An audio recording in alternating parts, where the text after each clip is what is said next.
السلام علیکم معزز ناظرین، اگر آپ ہمارے چینل میں نئے ہیں تو ہمارے چینل کو سبسکرائب کر دیں تاکہ ہر نئی آنے والی ویڈیو کا نوٹیفیکیشن آپ کو ملتا رہے۔ حضرت جریر بن عبداللہ رضی اللہ تعالیٰ عنہ سے روایت ہے کہ رسول صلی اللہ علیہ وسلم نے ارشاد فرمایا، جو لوگوں پر رحم نہیں کرتا اللہ تعالیٰ بھی اس پر رحم نہیں فرماتا۔ دوسری حدیث یہ ہے کہ حضرت ابو ہریرہ رضی اللہ تعالیٰ عنہ سے روایت ہے کہ رسول صلی اللہ علیہ وسلم نے ارشاد فرمایا، جب تم میں سے کوئی شخص لوگوں کو نماز پڑھائے تو اسے چاہیے کہ وہ ہلکی نماز پڑھائے، اس لیے کہ ان نمازیوں میں کمزور، بیمار اور بوڑھے بھی ہوتے ہیں، اور جب خود اپنی نماز پڑھے تو جتنی چاہے لمبی کرے۔ اور ایک روایت میں ذال حاجہ کے الفاظ ہیں، یعنی ضرورت مند بھی اس میں ہوتے ہیں۔ ایک اور حدیث ہے کہ حضرت عائشہ رضی اللہ تعالیٰ عنہ سے روایت ہے کہ رسول صلی اللہ علیہ وسلم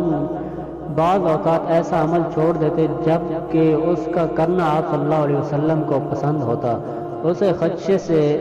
خدشے سے کہ لوگ بھی اس کو پابندی سے کرنے لگے اور پھر وہ ان پر فرض کر دیا جائے۔